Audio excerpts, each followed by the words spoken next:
আমার এই একটা মাছের প্রজেক্ট আছিল, এই যে শুরু করিয়া এই মাছের প্রজেক্টটা পড়ছে। আমি থানা গিয়া কইছি স্যার অফিসার আমার মাছের প্রজেক্ট বলে লাইতেছে। ওনায় কয় যারা বালু ফেলা সেগুলো কি মিডিয়া করে। সত্তরোর্ধ্ব হাজী মোহাম্মদ সুলেমানের এই কান্না জমি হারানোর। পৈতৃক এ জায়গায় একসময় তিনি গড়ে তুলেছিলেন মাছের ঘের। তবে সাবেক অতিরিক্ত ডিআইজি গাজী মোজাম্মেল হকের থাবায় সবকিছুই হারিয়েছেন। পুকুর আর জমি দখল করে বালু ফেলে গড়ে তোলা হয়েছে আবাসন প্রকল্প। আমার এই একটা মাছের প্রজেক্ট আছিল, এই যে শুরু করিয়া এই মাছের প্রজেক্টটা পড়ছে।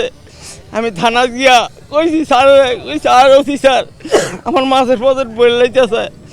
ওনায় কয় যারা বালু ফেলা সেগুলো কি মিডিয়া করেন। আমি গইরে আইছি আর বলছি 7 দিন খাই নাই। এর পরে আমি থানার দরখাস্ত দিছি, টিউনু সাহেবরে দিছি, জজ কোর্টে দিছি, ডিস্ট্রিক্ট এসপিরে দিছি।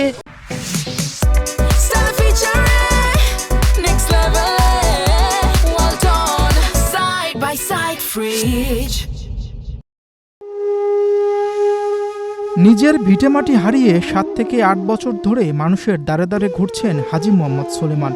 জীবন ধারণের জন্য এখন নিজে মানুষের জমিতে কাজ করছেন আর ছেলেকে রাজমিস্ত্রি কাজে লাগিয়েছেন।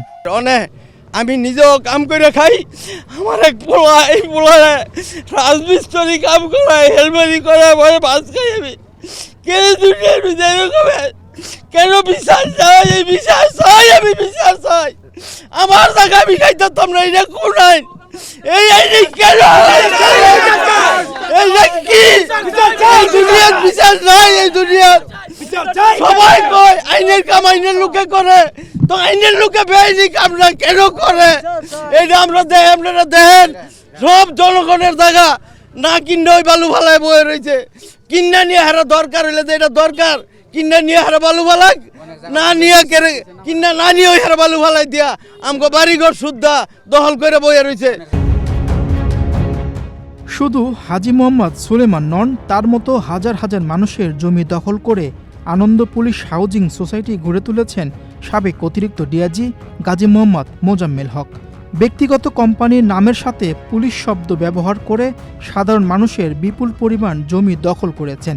নিজেদের হারানো ভিটামাটি ফিরে পেতে অধিকার আদায়ের জন্য শনিবার সকালে মানববন্ধন করেছেন রূপগঞ্জ ইউনিয়নের মধুখালী, গুতিয়াব, পিতলগঞ্জ এবং জাহাঙ্গীর এলাকার বাসিন্দারা। এই এলাকায় বসবাস করেন অন্তত 12,000 মানুষ। তাদের যাতায়াতের জন্য যেসব রাস্তা রয়েছে সেগুলো বন্ধ করে দিয়েছেন গাজী মোজাম্মেল। এছাড়াও এসব এলাকার মানুষকে পানিবন্দী করে মানবেতর জীবনযাপনের জন্য বাধ্য করেছেন তিনি।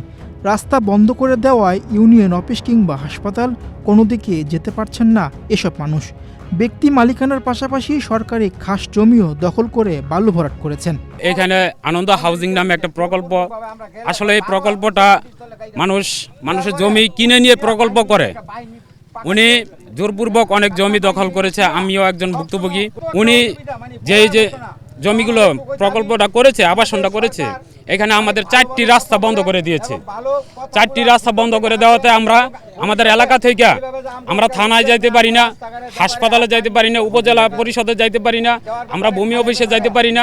পুলিশ হাউজিংয়ে বালু ফালাইয়া বরট কইরা ওচা কইরা, হ্যাঁ, তারপরে আমাদের পানি আটকায়া ঘর থেকে বাড়ানোর কোনো ব্যবস্থা নাই, পানি আটকায় দেয়। পানি আটকায় দিয়া, হ্যাঁ, আমরা বৃদ্ধ মহিলা আছে, বৃদ্ধ মা আছে, বাবা আছে, এরা ঘর থেকে বাড়িতে পারে না। জায়গাটা নিচে মুজাম্মেল সাহেব দোয়াই দিয়া এলাকার কাপ্তান যত ফলাফান আছে সব লইয়া পরে পুলিশ আয়ে আমার এনে গাইরা থুইব, এই করবো এই করবো, তো আমি ডরার রাও করতারি না, এরকমের পরিস্থিতি হয়েছে।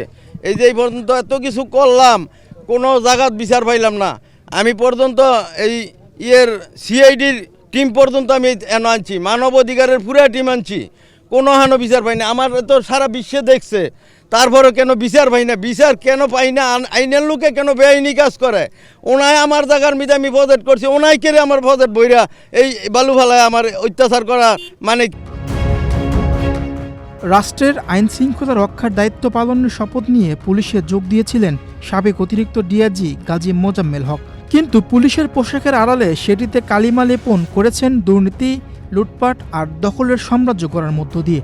ক্ষমতার দাপট আর উদ্যতনদের ব্যবহার করে জমি দখল, নদী ভরাট আর শত শত কোটি টাকার সম্পদের বিস্তৃত নেটওয়ার্ক গড়ে তোলেন সুপরিকল্পিত দক্ষতায়। যদিও পুলিশের নাম ব্যবহার করে গড়া হয়েছে আনন্দ পুলিশ হাউজিং, কিন্তু এই নামের সঙ্গে পুলিশের কোনো সংশ্লিষ্টতা নেই। গাজী মোজাম্মেল হকের থাবা থেকে বাঁচতে বিভিন্ন সময় পুলিশের সহযোগিতা চেয়েছিলেন এখানকার মানুষ। তবে কোনো সহযোগিতা না পাওয়ায় একেবারে নিঃস্ব তারা। একদিকে ক্ষমতার প্রভাব খাটিয়ে জোর করে লিখে নেওয়া হয়েছে জমি, অন্যদিকে প্রতিবাদ করলে গুন্ডা বাহিনী দিয়ে দেওয়া হয়েছে প্রাণনাশের হুমকি।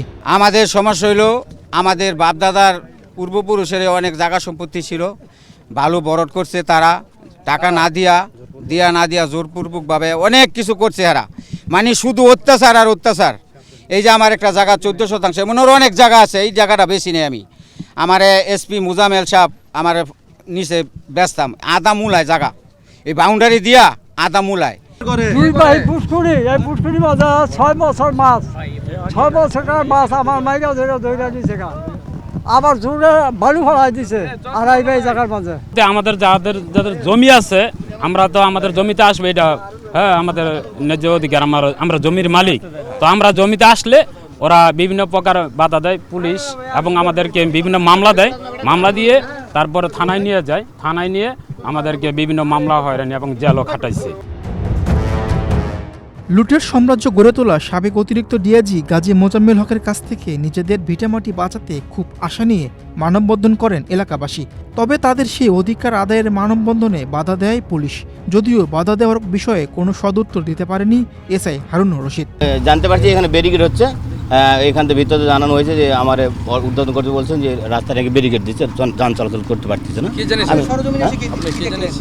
আমার ওয়ালে সেটা বলছে বা মিডিয়া আমার কোথায় বলছে যে এখানে যানজট হচ্ছে। তো আমি যদি এই ফাঁড়ির ইনচার্জ, এই জন্য আমি এখানে আসি। যানজট পেয়েছেন? হ্যাঁ আমি পেয়েছি, অনেক গাড়ি ঘোড়া। একসময় এসব জমিতে বোনা হতো স্বপ্ন, জন্ম নিত সোনালী ফসল। সেই মানুষগুলোই আজ অন্যের জমিতে দিনমজুর। নিজের মাটি হারিয়ে তারা হারিয়েছে শুধু জমি নয়, হারিয়েছে নিজের পরিচয়, সম্মান আর বেঁচে থাকার নিশ্চয়তা। মিরুষণ সরকার, বাংলাদেশ প্রতিদিন।